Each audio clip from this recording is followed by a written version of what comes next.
Olasa aywa anga belebele an yɛrɛ ka professeur ba kurkan fuga cɛba min ye jija ka maningaw farafara ɲɔgɔn kan k'u bɛɛ k'u dɔ da kelen na ka bɔ da kelen na ka sɔrɔ k'o maadaw bɔ maa ye ka sɔrɔ k'a sɛbɛn papiyew la a tɛ tunu fo ka taa diɲɛ wuli ko ni baasi la Kuyate an bɛ Ala tanu alhamdulillah jama fo n bɛ foli daminɛ e yɛrɛ Ali Jangomala e de kan ka fo kɔrɔ ni y'i fo n b'i n'i ka technicien ɲumanw bɛɛ fo k'i baarakɛɲɔgɔnw bɛɛ fo radio ɲɛmɔgɔw ka foli b'u bɛɛ da lajɛlen ye kosɛbɛ ka jamanatigi fo k'an ka gouvernement ɲuman fo ka foli ɲɛsin ka taa Côte d'Ivoire cɛ n'a muso ma n y'o foli kɛ kɛrɛnkɛrɛnnenya la n bɛ foli ɲɛsin n yɛrɛ bilasirabagaw ma n'o ye dɔgɔkɛ ye Kɔnɔba Kuyate ani n ka kalanden n'o ye Madu Kɔnɛ n ka foli b'u ye ka foli ɲɛsin ka taa Maminɛ Mande ale nana ka na n bilasira ani Abi Ture donc nin bɛɛ ye n bilasirabagaw ye studio kɔnɔ yan n bɛ foli ɲɛsin ninnu bɛɛ da lajɛlen ma a fɔlɔ n'a laban Ala k'a ɲɛ ka d'an ma amin ya rabbal alamin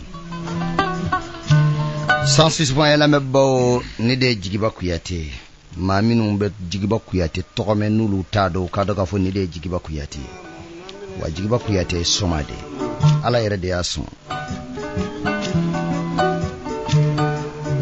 Jigiba Kuyate a filɛ nin ye Yopogon Port Boy de kama nana a b'a la ka bunadamadenw mɔgɔw ɲɛ dɔrɔn ka bunadamadenw mɔgɔw ɲɛ k'u bɔ fantanya jugu la ka bunadamadenw mɔgɔw ɲɛ k'u bɔ ɲɛni juguw la ka bunadamadenw mɔgɔw ɲɛ ka bɔ ayiwa jangoro juguw la furu ɲininaw ani ayiwa garijɛgɛ ɲininaw bɛɛ lajɛlen ko don Jigiba ɲɛna bɛɛ la a ka numéro o de 57 82 97 83 walima 05 67 75 48 Santigiba Mɔdenkɛ i kana kɔrɔtɔ i kan sɛ ka kɔnɛ min ma jinatigi sɛ ka kɔnɛ le ko farabana karabuni na na i ma sɛ ka kɔnɛ lɔ Madu Kɔnɛ Mɔdenkɛ le ko sɛ ka kɔnɛ Bakari Kɔnɛ denkɛ Fanta Haidara denkɛ Mɛmɛ Haidara denkɛ Sidiki Haidara denkɛ Maramu denkɛ Siramori denkɛ a' k'a wele ma Suratu Haidara denkɛ Umaru kɔrɔkɛ a' k'a wele ma Mamusirifi kɔrɔkɛ a' k'a wele ma Siyaka Kɔnɛ Farabana Dana Kozo kɔrɔkɛ i ni su i ni sɔgɔma i ni tele Baakaw ko jinɛ bɔlen ye an n'o jinɛ ayiwa n kɔrɔ an y'an ka baara bila yɔrɔ min na an bɛ taa n'o ye ali kɔrɔ jeliya tɛ dɔn ka ban a tɛ dɔn ka ban a tɛ ban dɛ an kɛ kɔrɔ jeliya yɛrɛ de ali mun ye anw kɛ hɔrɔn ye anw ni hɔrɔnw de ye kelen ye ali mun y'a kɛ baara giriman dira aw man kɔrɔ ali yɔrɔ nin ye kabako y'an bolo dɛ nka Ala ka daliw tɛ wa dɔw minnu tɛ kodɔn o ye jeliw minɛ i n'a fɔ jɔn an kɛ ka jeli kɛ jɔn ye kɔni dɔw minnu bɛ kodɔn o ye jeli minɛ k'u ka komi u ka karamɔgɔ an kɛ kosɛbɛ karamɔgɔ ni yɔrɔnin n b'a fɛ ko fura ka bɔ yen an bɛ sɔrɔ ka dɔ e kun y'a bila yɔrɔ min na sa jeliya sugu tɛ jeli la sugu bɛ jatigi de la maninkaw ko ni fɔɲɔ di yɛlɛma bufɛmuso i b'i yɛlɛma an kɛ n'o tɛ bu bɛɛ k'i ɲɛ don dɛ a bɛ kɛ dɛ n'o tɛ fɔɲɔ bɛ di yɛlɛma bufɛmuso i fana k'i yɛlɛma dɛ o kɔrɔ ye mun ye jeli mana sigi i jatigi fɛ k'i jatigi sɔrɔ ko min kan i b'a dɛmɛ ni o de ye e sigira sɛnɛkɛ jamana de kan baara wɛrɛ t'i jatigiw la fo sɛnɛ hakili la e kɔni kɛra sɛnɛ jeli ye o e sigira i jatigi minnu fɛ baara wɛrɛ t'i jatigikɛ la fo politiki e kɔni kɛra politiki jeli ye o e sigira i jatigikɛ minnu fɛ baara wɛrɛ t'i jatigiw la fo bɛɛ ka mara e kɛra bɛɛ ka mara jeli ye i n'a fɔ anw o kama sugu tɛ jeli la n'a fɔra ko sugu tɛ jeli la yɛrɛdɔnbaliya fana ko tɛ dɛ jeli nana dilanni de la n y'o de fɔ n ko jeli ye sɛnɛkɛ daba de ye n'a donna foro min kɔnɔ a b'o o sa k'o bin jugu faga k'a bɔ ɲɔ kɔrɔ o kuma jeli fana i mana bange jamana min kan walima i mana sigi jatigi minnu fɛ olu bɛ bolo min kan e fana bɛ taa o bolo de kan anw yɛrɛ ye basitigiya ma sɔrɔ o bolo de kan n'i y'a ye ne kɛra jotigiba ye diɲɛ ye n ko fɔ jotigiya la n sigira jotigiw de fɛ e edu mana sigi koma tigi fe ni make koma koro ya jeli ama bode sabula fika nyado denka afika nyado nge ya yi sito mola ka fo mo ma sabari wali ma ka fo mo ma ku kana sabari ngi ati londe e ma mo mi nyini ga long ne hagilla ka fo hali islama yako no islama yako no ni ba feke kafrika ne gan kala do ga islama yala ni ma a komin kan lumina ni mo kanun ki ma do ala itana so itala so de itala so o jeli fa na betende wu ikasi jatigi la o ka so jatigi bulo be komina iyo nyini ko nyadon ni yo nyini ko nyadon o bara o bise ka sanu ya chugo mina a e de bise ko nyafo ya fam tuma ni ya jeli baye ay wadlomi bala ani dlomi na o de beta anga abo chugola ke ya famu wata bala ka bala jatigi ke ni rote ro di fo bari kono la jeli ba na fora ko e ki jatigi ke o ko e ko aywa o sira togoma ifana labana ye bari kono de ni do labana ye bari kono mingali jatigi ke no diari ye wajibi ay na de ko kele na da o fana yi ya famu ko so yere de o kuma ni amen ko jeli jugu jeli jugu te jeli wora ye munu farla jatigi jugu kan ku demo ka jugu ya barala olu de jeli jugu no de jeli fana ta kele na mo ye jeli te baraka la kele na ibara baraka kele na ibalo to de ay jeli be baraka mo de mo fina ngo jeli mo fe mo numu mo fe mo fina mo fe mo garange mo fe mo na fara ko mo fe mo o ko te ka fo kiki sembe mo lula de ikungo kuru tabaka ke mo yidi de afole ne kike ke mo yi fe ka ideme ayi fe ko lula ke mo lu deme ayi fe ko lula ka ayi fe ko lu sanunya oni kera o mo di sa e de kan kala je ne de lambetiye nye o tubana fe kodo na ye nye mo bunyale nye ne ni son kobla mangan ne ni bingana kobla mangan ne ni manamana mo kobla mangan onga o jelu fana be ne ayi jatigi ye manamana mo wa ye fana be taw manamana sira wo de kan donc na fora ka fo ko aywa jeli jeli ka bara ani jeli ka mununa ka sabalite jeli yere no ye dali chuwa wudo. OK, d'accord. Alamani danki ke flyer abe fly jogo dima. Alamani danki ke marakaya abe marakaya jogo dima. Alamani danki ke maningaya abe maningaya jogo dima. Alamani danki ke siya o siya ye abo jogo de tako dima. Si de ube o siya o yere bedela jele ala ye olu danko lu ke sabali baga oye. Ibita soro imuno yoro ibita soro mo sabalendo. Ala ye si de danko lu mo ke mo jamani uye. Imuno ye siya o siya le ibita soro jamani do. Ala ye mo do danko lu siya ke chefari uye. Ibita soro chefari de ka cha olu siya la wati be. Ala ye jeli danka jeli ke kodona ni sabali baga de. Allahu akbar. Ala du yo de fode. Sayyidina Ali. Aya fo tubana fe aye anku tiki kishi na mabaya aye nyinga. Ko jonye chefari nye. Anku tiki ko sabali baga. Ko jonye chefari nye. Ko sabali baga. Ko jonye chefari nye. Ko sabali baga. Ko jonye chefari nye ko soningela. Allahu akbar. Sabali ba ani sabali baga siya saba. Katla ka soningela daka. Mo mbe kari ka adama den so. Ako de chefari nye. Wa jeli ka farin jeli ka katelinga mo so. Jeli mo so ngadi da. Trop. Jeli sabali baye parce que jeli be geleya to ayere kan kata jatigi ka geleya fo ko ban ko sababa jeli be digun to ayere kan kata jatigi ka digun fo ko ban ka so ale re ni digun me nyona ibita so wele ko na fili balla ere ta do abina mo min so kan ale ta fo ka ban ko so afam bodo so ango ngo muruti se ka ayere kala masa iyo fo kini mbolo bere nogo numa mbolo boko ko je ni numa mbolo nogora kini mbolo boko ko je jeliya femi do fem barka mado ngamba fe ke fengele ni fe bi ali man ngai ko mo te ko jante ke nimi ko fena anya emission chamanga ya be ni ga kalori kabo nini ambe ni kenenga ambe ke emission ge femi banga emission ina eto don ne ko antu de telephone na bla biwa abilale ndo fe na ye telephone na bla mo ka anwele ni ngali bu fe wala mani fe be anga baro ina anga se ka antabulu lon parce que autre mana fe kuma kela kodona afene be ko nyanyini na ne fene kana bona ta ko fene be kuma ina fene be ko nyanyini na mo do be ngali do sembena ngali munu no to masembena o tunte do fra ne refne ka nyini nga nga ni ngala fendo ulante fe munu do akacha ala fo be se ke do fra ne fene ka nyini nga ko so o sanonga se telephone tigi wo be se ko labe mais yoro ningilen do den be tugune amba fe ko yoro ni fana fra c'est ça mi mana dongilida ali kale makka tomadola ni jelu to remena kale kera jeli ali donc est-ce que jeli yere ka baray dongilida dron juru fo dron tamani fo dron ou be barawere ba mbulu min toyi dongilila jeli tate sani ke kuma jabi parce que question be dafa est-ce que ni minu yed dongilida lawye ni ulute jeli dan yoro bula jeli fana dan yoro bula dongilila wala ni te jeli interdit e kani fo c'est ça jeliya ye adama ko kangrani ye o ye siya ye iko binya fi na chiko na mogote do flyaro mogote do maraka yaro fu ni kera maraka mogote do jeliya ro fu ni kera jeli nga jelu ye foli de ta ka farau ka baraka ko kuma be se mogodo la foli ti se ola foli fena be se mogodo la kuma to sola jelu ye dongli da farau u bara de kan nota jeli afente de wa jeli yere tate dongli ka fogo dongli jeli de taye o engalo kuma ide jeli ni dongli mawolo itulo kuma na kele ka fogo foli ye jeli taye ngalo kuma jeli ni foli mawolo fila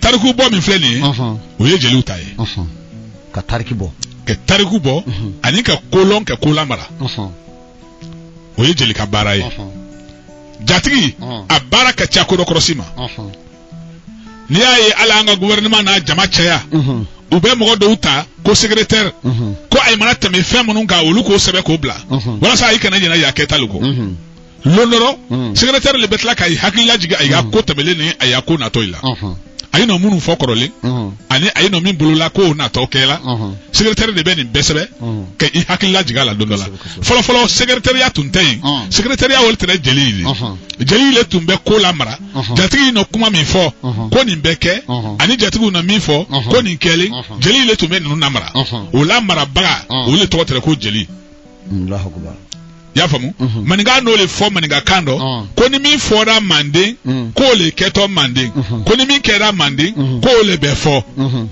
mi foto ko jeli ke o lamara no follow sida ko fo mi fena kele no ni foli kakan ko jeli ke to so ko go fo ya famu ya donc ni bedala jeli lamara baga ye jeli de hali mi te fo jeli aya lamara mago be sama dondola koso ya famu nga dongli la foli don terofo abe fo de mako ar o ye tolo nidi jeli le no tolo nindo ben ko fra aya sebekan ya famu ali ibita mo do bara dondola ki ibita keleba na bara ibe ala fo aya teson ibe kira fire teson iba moke ko fire teson iba mamuso ko fire teson ngani ni foli minando na ye balata ko anade ye balata ke balafo ke dongila ye ke wuliso ga ya fala ko ki kele ko anyina son aju amini jugu yele yero ni benala so aben sitana be commencer ke do ala be commencer ke ka ni so dia anu so dia na commencer ka ni so dia jeli le tro fara la ibuluka na ya ye ka foko don diale tegaro fo diale foli diale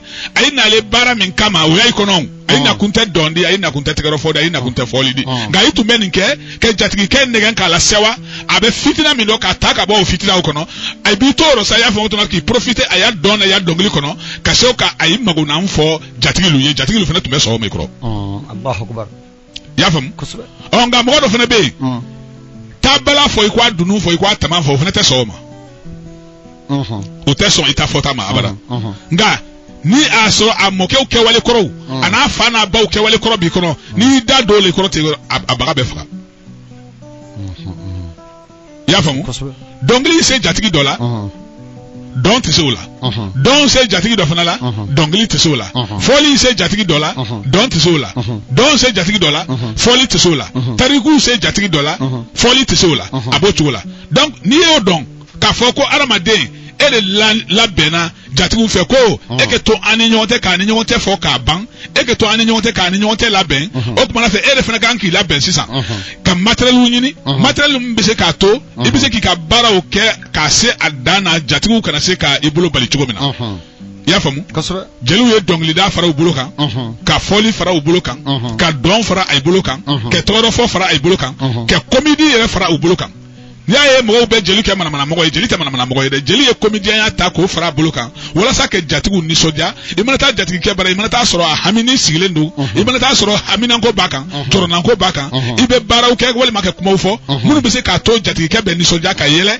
ka nyina o to mana fe gele munu bakan ka nyina oluko o de jeli ke mana mo no te jeli te mana mo ye Allahu akbar afamuna donc jeli tu me nunke on gani mo mi e foli ke dongli la ke tegefo o ti se ki ke jeli funa de ni te jeli de ito de ko artiste ite jeli yede ye foli kala ye foli kala ni jeli tekeli ye karsa ye jemi fola ye nga jeli do tekcha ye karsa ye dongli lala ye o tise ki ke jeli ye karsa ye o tuma na fe bala fola ye o tise ki ke jeli ye bala ma interdit horona koni ma interdit horona kura ma interdit horona horon kamale ni ni fenfen yi dia be fo nga yigi ni tola ko jeli no te bi ko la male alondro afam tubadola ama e ka foko solu so jeli utaye dongile dala cité ay dongile la artiste mana so wele itegali yerero so wele te artiste kap may amangan ke bo finate so wele la ay finate te dongile la mbara mande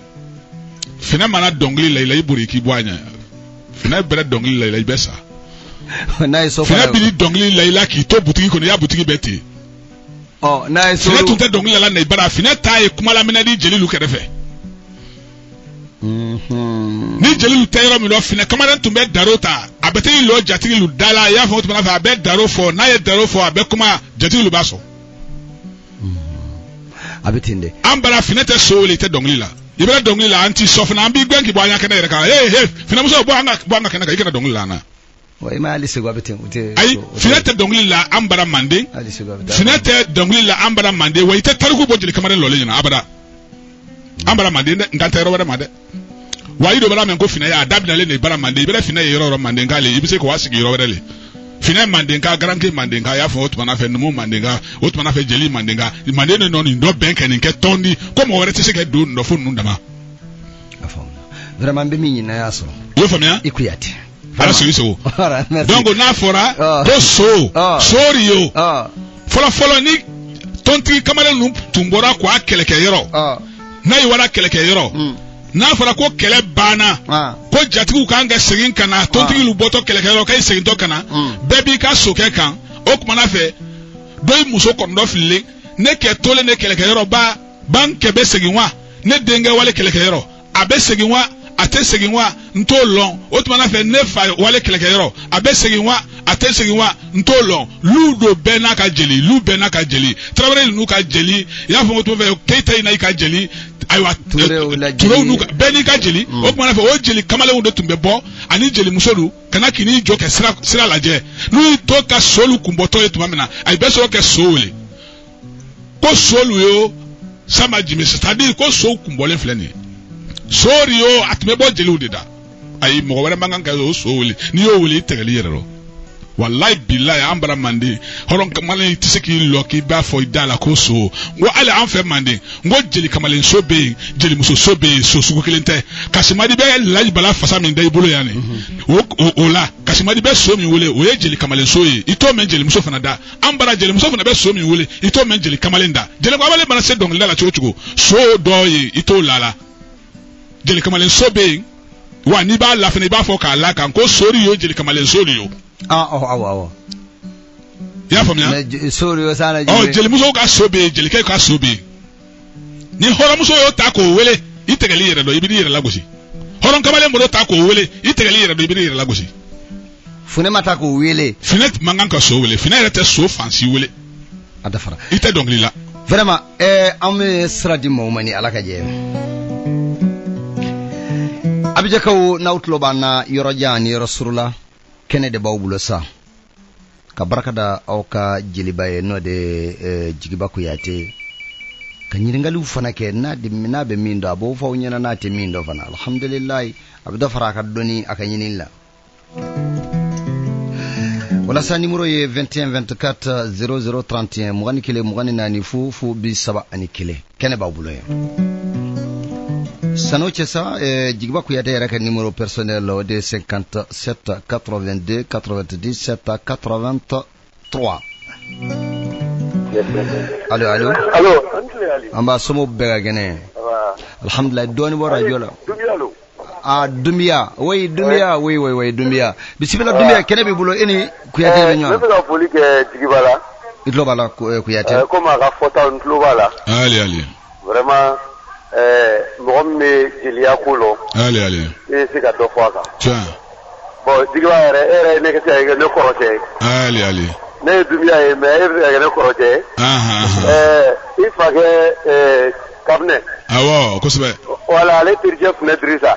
Funɛdirisa kosɛbɛ. Voilà donc ale yɛrɛ o terikɛ ba de ne Bangu. Ali. Voilà donc vraiment ni jeliya kuma fɔla an ɲɛna. Ali. O y'an ta ye. Waati bɛɛ an tun bɛ Bangu. Kosɛbɛ. Kosɛbɛ tiɲɛ don. Donc bon i ni ale yɛrɛ mɛ émission ale yɛrɛ kɛla comme n teri sisan. Ali. E ka fɛn fɔ Manden kan. Ali. Vraiment a bɛɛ ye tiɲɛ. Ali. Vraiment an b'i fo. Tiɲɛ. Ala ka sijan d'i ma. Amina. Ala ka kɛnɛya d'i ma. Amina. Vraiment Ala k'i mɛn an kɔrɔ. Amina. Parce que jeli min bɛ sɔrɔ bi. Ali. A mɔgɔkɔrɔba komi a denmisɛnnin. Ali. Min bɛ se k'a ɲɛfɔ k'an lafaamuya ka hakili d'an ma. Ali. K'an bila sira ɲuman kan. Ali. Vraiment i ɲɔgɔn ka dɔgɔ yɔrɔ. Ayiwa alhamdulillah. A bɛ se ka k'a kɔnɔ na a bɛ se ka. Voilà donc vraiment ka foli b'i ye. O diyara n ye kosɛbɛ. Mais n bɛ ka ɲininkali min kɛla o ye Sidibe dɔ bɛ n fɛ yan. Awɔ. Ale ko ne ma o. Awɔ. Ko mun na a bɛ fɔ ko Fila Sinani Sidibe Jalo Jakite Sidibe Sangare. Awɔ. Ko mais pourquoi Fila tɔw ta tɛ fɔ la sɔ ninnu bɛ yen baw bɛ yen dɔwɛrɛw bɛ yen ko mun na k'olu tɛ fɔ la. C'est ça o ye tiɲɛ. donc ne ka fɔ a ɲɛna o la n ko non n ko sigiyɔrɔ ne kɔni ka min fɔ a ɲɛna hakili la. ne ko n ko sigiyɔrɔ ye. tiɲɛ. an bɛ fɛ i k'a développer an ye vraiment n'o kɛra a bɛ diya n ye kosɛbɛ. tiɲɛ. I ni baraji i Dunbiya barika. Ali. Ayiwa n kɔrɔ. Ni fana ye question dɔ de ye dɛ. Ali an tɛmɛna ni question in kan lala a tɛmɛ n'u tulo kan. mais yɔrɔnin e ko Fila Sinani. Jatara Sinani. Jatara i tɛ Manden tuguni Jatara lu nɔ Manden bila Jatara cayara Jatara jɛnsɛnna dɔw taara Muritani Jatara jɛnsɛnna dɔw yɛlɛmana marakaw ka jamana kan n'i bɛ Jataraw ɲini i bɛ taa marakaw ka jamana kan o b'a yiri la Jataraw tun b'an fɛ yen Fila Sinani Jatara Sinani nka n'i y'a ye a fɔra Manden ko Fila Sinani Jatara Sinani an bara Manden Fila tun tɛ yen o. Fila tun tɛ yen Fila fɔlɔ min nana ka na sigi an bara Manden ni Mandenka y'o lɔn k'o kɛ Fila de o ye Jalo Jakite Sidibe ani Sangare. N'i y'a ye n y'a f'i ɲɛna n ko tana min bɛ kɛ Dunbiya ni Fila lu tɛ a tɛ Dunbiya ni Fila wɛrɛ tɛ n'i y'a ye ko tana bɛ numu ni Fila lu tɛ a tɛ numu ni Fila wɛrɛ fana tɛ dɛ ni Fila Sinani tɛ dɛ Fila min bɛ n'i yɛrɛ sɔrɔ nin dɔ y'a fɔ tuma fɛ k'i ban ayiwa numumuso tali ma i n'o k'i yɛrɛ la numu min fana bɛ n'i ban i yɛrɛ dɔ kɔ k'i bila filamuso wɛrɛ tali ma i n'o k'i yɛrɛ la filamuso sugu n'a di a ta nka Jalo Jakite Sidibe ni Sangare sekan b'o ni numu tɛ an bara Manden bawo ni sigilen an bara Manden jeli tun tɛ Fila wɛrɛ la n'olu tɛ n'an bɛ jeliya kan fɔ yɔrɔ minnu dɔn a fɔlen ko an kana mɔgɔ to kɔ ko Manden sigibaga lu a y'i kofɔ a ye nakun kofɔ a ka baara kofɔ o tuma fɛ jamana bɛ se ka di a bolo cogo min na jamana sigi bɛ se ka di a bolo cogo min na i y'a faamuya Filalu nalen Manden sigi ma kɛ Filalu ɲɛna nka Filalu nalen farala Mandenkalu kan Jalo Jakite Sidibe ani Sangare a ye ni misi kurunin ninnu nara ka na jigin an bara misi kurunin jatigilu ko jelilu ma a ye fɛn fɔ Filalu ye sɔn walasa sigi bɛ se ka di a bolo a ye kana y'i yɛrɛ kɛ mɔgɔ gansan de an bara a ye dugu dɔ di Filalu ma a ye jamana dɔ di Filalu ma jamana min dilen Filalu ma o kɛra Wasolon di jamana min dilen Filalu ma o kɛra Beriko di jamana min dilen Filalu ma o kɛra Buguni di i y'a faamu o jamana o bɛɛ Filalu ta nka n'i y'a kɛsɛnkɛsɛn Fila wɛrɛ ko tɛ dɛ Jalo Jakite Sidibe Sangare ba sɔ awa Fila tɔw ye o bɛɛ nalen kɔsani nin na o ye nalen kɔsani na ka sɔrɔ Manden organisation banni an t'olu jo tɛ nin n'o ye tɛ kada tɛ nin n'o ye tɛ danga tɛ nin n'o ye tɛ jo ani Fila minnu tɛ Jalo Jakite Sidibe ani Sangare a fɔlen ko ile kana numumuso ta a fɔlen numu ye k'i kana o fana den ta n'a bɔr'o la i bɛ fila tɔ sɔrɔ kɔ a den ta foyi tɛ bɔ a rɔ fo hɛrɛ. ok d'accord mais Jatara ye jumɛn ye. Jatara i ko Jatara. n'o de fɔ adamaden. i ma wolo ka fɛn min to i ka so. ko Fila Sinani Jatara Sinani. mɔgɔ fɛn de karana fɛn min ye nɛgɛkɔrɔ fɛn di. n'i wolola ka to i faso. anw bɛ tariku sɔrɔ an faw de fɛ faw b'a sɔrɔ benbakaw fɛ. an faw yɛrɛ n'an benbakaw bɛ bange tuma min na o y'a sɔrɔ Jatara bɛ walen an ma fɛn lɔn Jatara lu tariku dɔn. ok d'accord mais aw b'o mɛn ten dɔrɔn. an b'a mɛn ko dɔw tun b'an fɛ yen ko Jatara lu Fila Sinani k'a ni Jatara Sinani wara. olu taara. mais Fila Sinani sigira Jalo Jakite Sidibe Sangare. d'accord mais i ka recherche kɔnɔna na i ma Jatara cogo si ɲini k'a dɔn ni marakaw le wa ou bien ni maa wɛrɛw le. i ka recherche kɔnɔna na. hakili b'a la n ka recherche ma s'a dan na parce que ne yɛrɛ ye denmisɛnnin fitinin ye. ok d'accord. nka n'i ye wagatini min kɛ école la o tɛ n permettre n ye fitinin min dɔn n ko maralen to n kɔnɔ n ma se ka jamanadenw labaara n'a ye o fana ye o ye hasiliya dɔ ye o tɛ bɛn. parce que jeliya kalan kunde ye ko ke horonu kay ni ɲɔgɔn tɛ fɔ ka bɛn i mana fitini min dɔn n'o ye tiɲɛ ye ni dalen do la o ye tiɲɛ ye o fɔ jatigi lu ɲɛna o bɛ kɛ sababu ye ka jatigi lu fana dɛmɛ ay ka adamadenya taabolo ɲuman na nka foyi man jugu tariku rɔ i fa ma min f'i ye i ba ma min f'i ye i yɛrɛ ma ɲɛɲini k'a ɲɛlɔn e y'o ta yen ten ko parce que ko jamanaden ko k'e ye kolon e fana y'o ta i kɔrɔ k'o bila i senkɔrɔ k'i ko to ka fɛn fɔ o kan min ni tunya tɛ kelen di n'i y'o kɛ i bɛna fili don tariku rɔ n'i y'o de fili don tariku rɔ o tɛ bɛn bawo tariku ye nɔnɔ kɛnɛ de ye n'i ye fɛn finma min y'a rɔ o ta i k'a baara o t'a fɛn di karisa fa ye karisa di karisa fa ye karisa di ne hakili la ko nɔgɔ t'o rɔ dɛ ɔ n'i ye nɔgɔ don tɔya la mɔgɔ de y'a ɲɛfɔ min t'a ɲɛ dɔn o fana ye tiɲɛ ye donc ala k'an kisi o ma n t'a fɛ fɛn kɛ bɔnda maa min mɛ n fa ni kɔrɔlu la d'accord o tɛ baasi ye dɔ bɛ nɛgɛjuru la allo allo allo Ali oui salamu alaikum walaikum salam somɔgɔw dun Salif Keita le Salif Keita jigiba b'i bolo yen Keita Ali ibale fula Ali comment ka kuma min fɔ tariku ay la mission ka radio la tiens an tulo b'i la wa an tulo b'i la awɔ tani ka kuma diyara min ye kojugu Ali ne tɛ jigalo mais ibala kuma kɔni ka di ne ye tiens parce que a b'an hakili jigin ko kɔrɔw la Ali olu yɛrɛ b'i yɛrɛ lɔ Ali kosɛbɛ iba yɛrɛ k'a yɛrɛ lɔ Ali a bɛ kuma jeliya ka ɲɛ ma a bɛ kuma an ta kan ten walayi jibala mission ka di fo k'a fini Ali ni ne tun bɛ ne tun bɛ jiba ye ɲɛ la le ka ban k'a yira la n ko ne ye nin sari kamere de wallahi o tiɲɛ de Keita mais n bɛ dugawu minɛ fɛ ne dugawu kɛ ye Ali n'ala sɔnna ma ni min bɔra la an bɛ ɲɔgɔn ye ni ala sɔnna ma inshallah Bisa Keita dɔ kɛlɛ Keita bada so ani ko amba ni ko vraiment Thierry Baraji merci beaucoup abo chula de awo ne yɛrɛ fana ye hɔrɔnya dɔ de a bɛ kumala mɔgɔ minnu kan Dirisa Keita ɲaningaw de don kosɛbɛ sigi y'a ye mina maningura n'o tɛ ɲaningaw don olu wulila Sunjata yɛrɛ faso de kɔnɔ Allahu akbar an ka Sunjata faso de ɲani ye a faamu na 21 24 00 30 allo Andre an b'a somɔgɔw an bɛ ala fɔ bisimila i tɔgɔ Sangare Kasim ok d'accord jigiba tulo b'i la Ali o diyara n ye Ali awɔ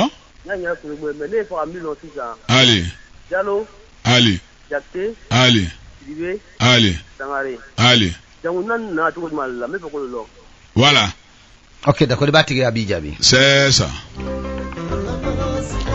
ok Ali a ye ɲininkali ba kɛ ɲininkali min yɛrɛ ne fana mago b'a la nka n tun y'a baara daminɛ o ni n ka yan n'a bɛɛ ni Jalo Jakite Sidibe Sangare a filaw bɛna tuma min na u tɛmɛna marakaw bara fɛ ka sɔrɔ ka don Manden Jalo Jakite Sidibe Sangare marakakan de don maninkakan tɛ wa filakan fana tɛ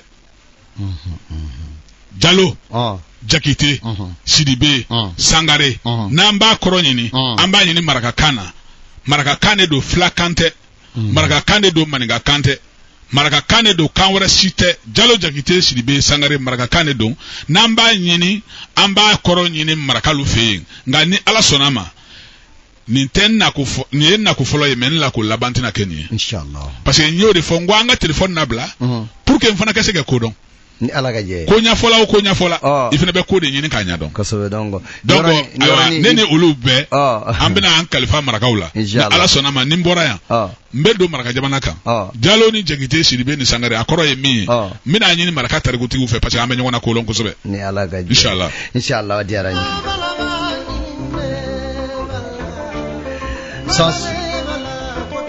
21 24 00 30 allo salamu alaikum bisimila i tɔgɔ ni jamu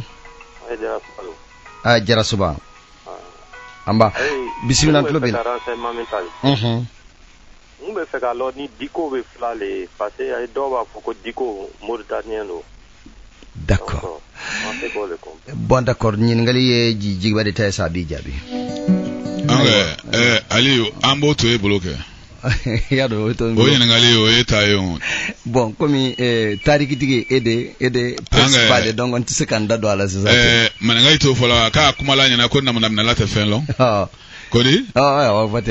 Kumala hagila ko namna la tefeno namna la fene dolonde. Ere mi biro ko namu na hagila ebe mi don fla ko la neto do ala. Ameni jabi dema.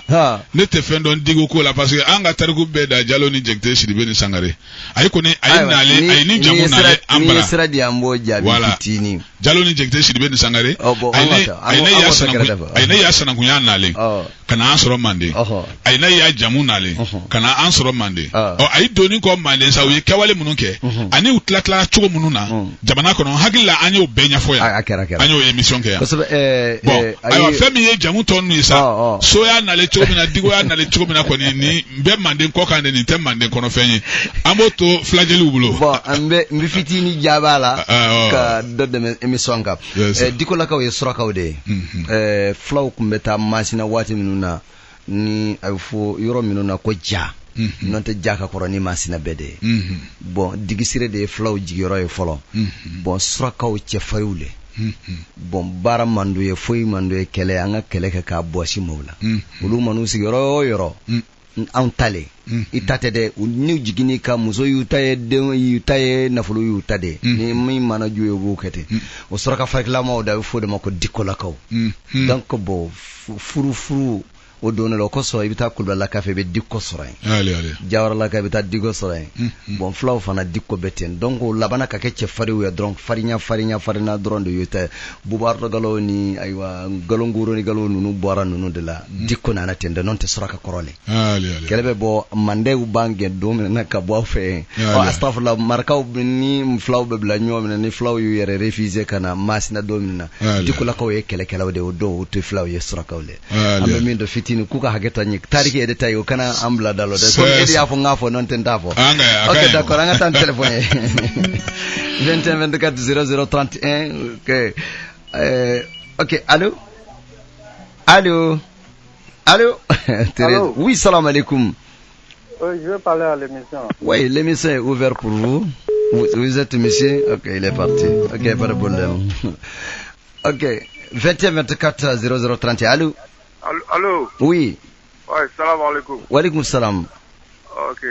Bon, je voulais passer à l'émission, quoi. Oui, il n'y a pas de problème. L'émission est ouverte pour vous. Bon, je voulais dire à le grand frère Djigiba. Oui, Djigiba. Nous, on est baoulé. On vient de Boaké, on est côté Fali. Oui. On est coulé un peu à les Tagbana, les Senfo qui sont là-bas un peu. Maintenant, on est baoulé. Moi, je suis chef du terre de Boaké même. Je viens de Baoulé. Donc, tu es roi même, en même temps. Oui. Donc, il voulait lui demander s'il connaît un peu dans l'histoire des baoulés, quoi. Ok, d'accord, pas de problème. D'accord, pas de problème. Ok, aïwa. Ni baoulé kuntigi rere umburan le quand même. Oui. Vraiment ako ayi nyinga parce que nyinga le va faire gagner donc. Voilà, bon, comme il a parlé en français, je serai obligé, je comprends pas tellement le français. Ouais, mais tu comprends pas. Mais alors je serai obligé de lui répondre en français. Bien sûr. Moi je suis un griot du Manding. Ça c'est la première fois que je viens ici en Côte d'Ivoire. Je ne sais même pas d'abord la différence entre baoulé et agni ou bien baoulé, bon, je ne sais pas. Bon voilà, les Taguana, je connais pas et je connais même pas les prénoms, c'est-à-dire les noms de famille baoulé ou bien Tagona, parce que c'est à partir du nom de famille que nous alors nous serons orientés. Et puis il y a des noms de famille alors qui n'a pas été alors baptisé chez nous. Baptisé chez nous demandé. Donc on peut pas expliquer ça aussi. D'accord. Donc ils comprennent que alors je veux parler de là où je connais et je m'arrête de là où je connais. Donc je connais pas les baoulés, les ethnies alors ivoiriennes. Bon, je connais pas ça, mais quand même j'aimerais si je pouvais rencontrer quelqu'un qui pouvait m'expliquer un peu pour que alors je puisse connaître davantage quoi. Voilà, c'est ça. Entre alliances qui se trouvent entre les Sénéfo, baoulés et puis les Taguana. Ça me ferait très plaisir. Moi ok, allez, merci. Voilà, c'est ça. Ok, 21. Même s'il peut rappeler encore pour t'expliquer ça. Peu, voilà. Oui, non, mais il n'y a pas de votre numéro est là quand même. Ok, pas de problème. Allô? Salam alaikum wa rahmatullah. Wa alaikum salam. Somoudou. Kontorasta. Amba. John le? Connaissez-le? Oui, connaît Seydou, oui, ok, d'accord, Ben Salaville. Ah, bien, à Tlobi là. Mais tana yɛrɛ lo ka di ne ye a kuma ka yɛrɛ diyara ne ye ka tɛmɛ trop a kuma ka kanu bɛ ne la donc même la émission ka émission se fɔ ne kɔ n b'a bɛn fɔ ka taa ban souvent ne souvent m'a enregistré yɛrɛ même après une heure kɛ m'a fɔte tuguni Tɔnɔ fanga bolo dɔrɔn k'a tando ka walima lɔ a kɛra komi Nani Ture ɲɔgɔn sɔrɔ an bolo sisan a bɛ ko kɔrɔ fɔlɔ ɲɛna ka taa quoi a kan ka to fara n'u yɛrɛ hakili sɔrɔ quoi donc ko ne b'a fɔ ma tɔlɔ ka barika la quoi ne t'a dɔn merci ni ala ka jɛ bawle kɛ ka émission a bawle kɛ ka ɲininkali bɛ taa bɛn Nani Ture de ma parce que Nani Ture de y'o tariku kalan bawle yɔrɔ dɔ ni ala ka jɛ an bɛna ka numéro d'a ma allo salam alaikum somɔgɔw don hakɛtɔ ɲɛ dɔɔni bi ka radio la pour que an ka ɲɔgɔn allo allo réseau 106 point lamɛnbaaw ali bi ayiwa an b'o téléphone de la allo allo allo salam alaikum allo oui allo somɔgɔw don allo oui allo oui ça va oui allo réseau allo allo c'est Kouyaté oui monsieur Kouyaté comment ça va allo oui Kouyaté comment ça va en tout cas retour Kenya en fait vous pouvez bouger un peu tout petit peu quand même allo Agalarambulo Kouyaté de allo allo Kouyaté allo allo Kouyaté ouais non c'est l'autre côté ok Agalarambulo allo professeur Kouyaté Agalarambulo douane ok 21 24 00 31 toujours allo allo salam alaikum oui somawdu ma torotiste ma monsieur Konaté non Adama Traoré Adama Traoré mo tunel douane ok pas de problème Adama Tlodi là mais c'est un gourmet qui a une émission à répondre tu seras 4 ok d'accord ok non mais fait comment tu vas oh Ntlobi là Traoré ma ne fait qu'à l'autre ka kule kadini o jaranye alhamdulillah o jaranye ningi ngama Kouyaté numéro 2 c'est comme mana ko bela quoi vraiment il fait qu'il y ait même mal la tigani ça agano allez agano ko so imina yeke initial baraji Traoré merci beaucoup merci vraiment. Ok, ça sera pour cette émission. Donc, auditeur tono no olu amba fo kuku jo. Ko fe ni alaga je semaine wala sa. Amba sene. Alaga je komi radio kole. Minu nyini ngal ke amba fu nyana ni alaga je professeur vera be tuguni. Nala sono. Jelu joro mi komi i ka furu dan yoro don. Tiens. Mande itai.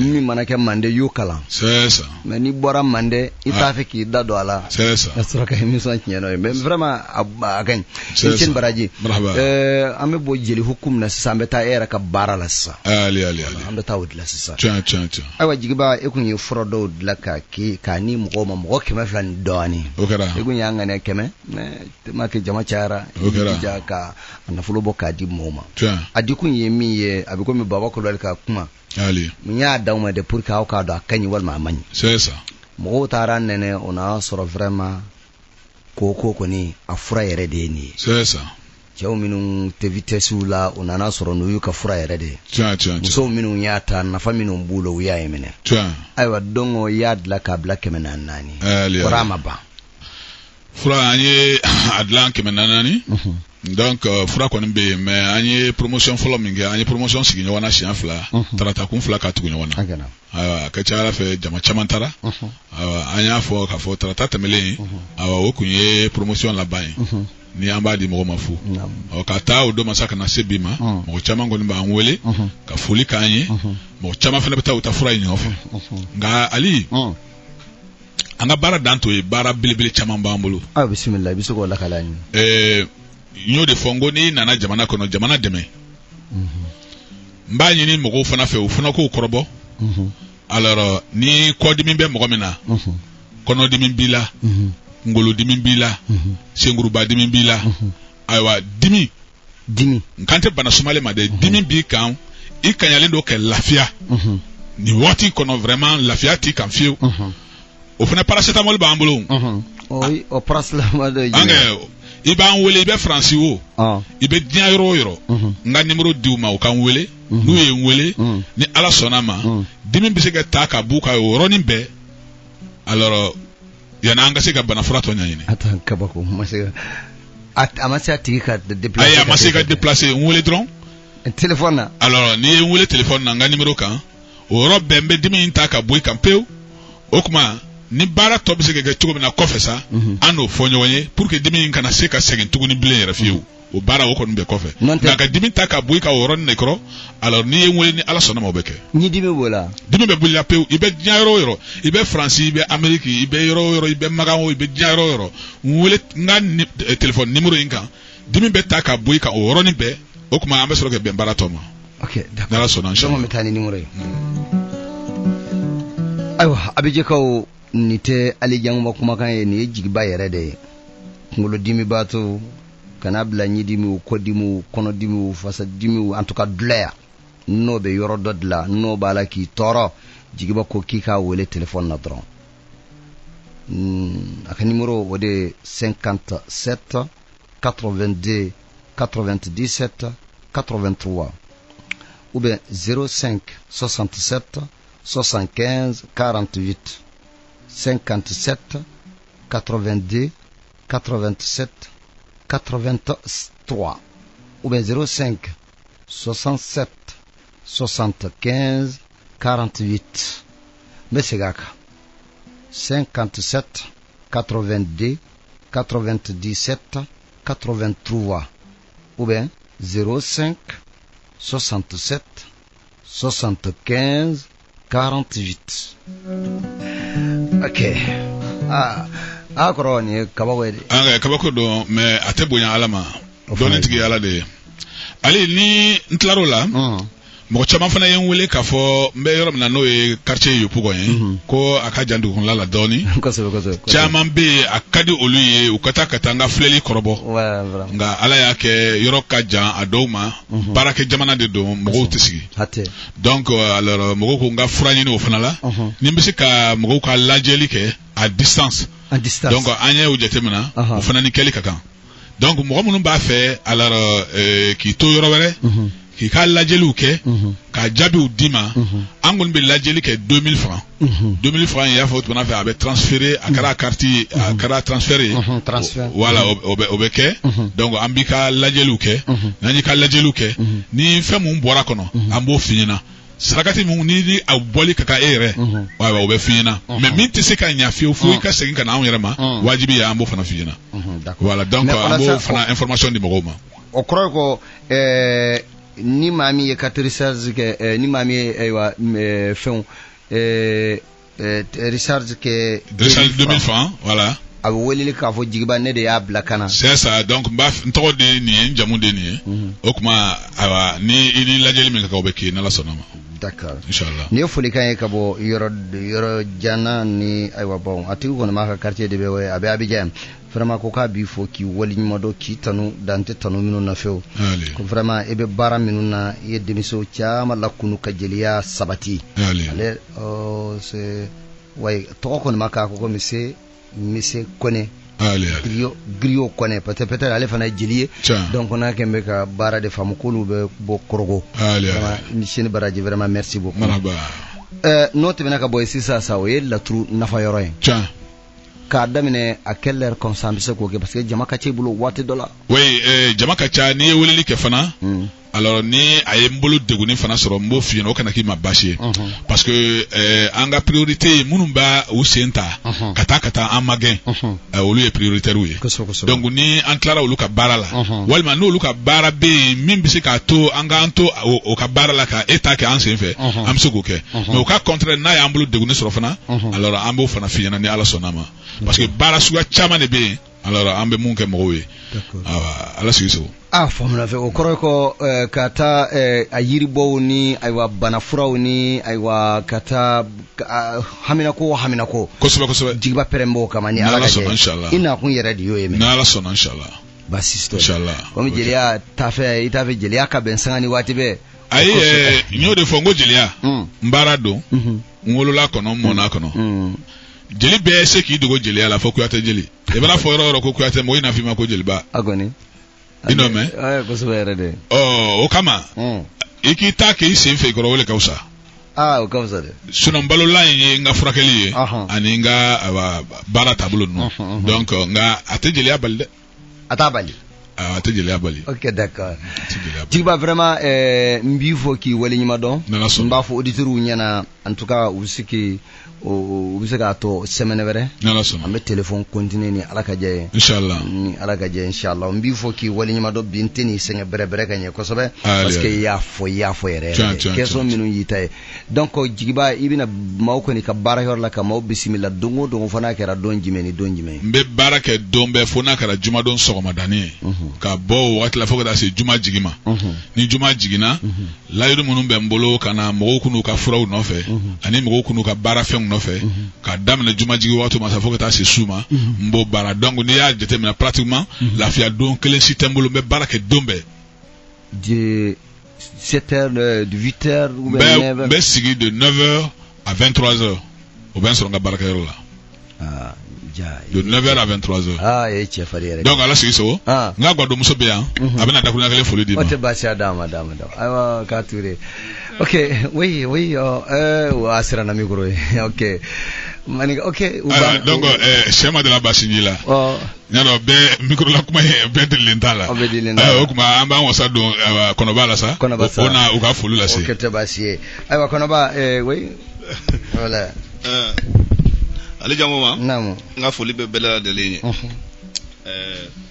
yo de fo et puis wakati jante mini ngoni ala sonama ni ala ni kira dianama ala na ambange bako barka nyana fimbe bo manden kawla inshallah yo de fo ngo mo italo mais abeo me mo bira kalo bi alhamdulillah mo chama mere wole li reke alu jango ma ko ere fana ke dogo doni ko so ere ta menyi ni ko mine so bla ko na ya la men dam ne kala kala ko me ere kilente ko ni sira ka hina ila ko ka doni fraka ko be dia bela de len fana ni ala ka je alu jango ma no borado bara nyaloni adama de ni do nyini ka barga nyini fen chamambe abenu ko ibulu ko so nono le fongo mogo ni kumara ko juguya umai woni fi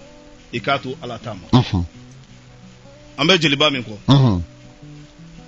ala ni do ani barka on da te fembe lo mais ala ni do ni barka ala be fen chama no yi ni ira ala yin ya famu ko wolo ko so mo karandew mba fo bela de len fana yi tugu mo mi ko mo ko do ni barka mo mi fe karamo do nyini be yeni ka karamo do nyini iki bange baga do nyini ka se karamo ma o be karamo ta soro no ko ibulu ko so ya famu hatte karande bela de le be ki karamo do nyini ki karamo do susuma inshallah ni karamo do mi duyi alna ma fenta kadima na e do duyi akeche ala fe ayelele yirimi na alni maseka ayela bi siga asuma hodo sallallahu jarani vraiment yi kuya ini baraji sallallahu wa sallim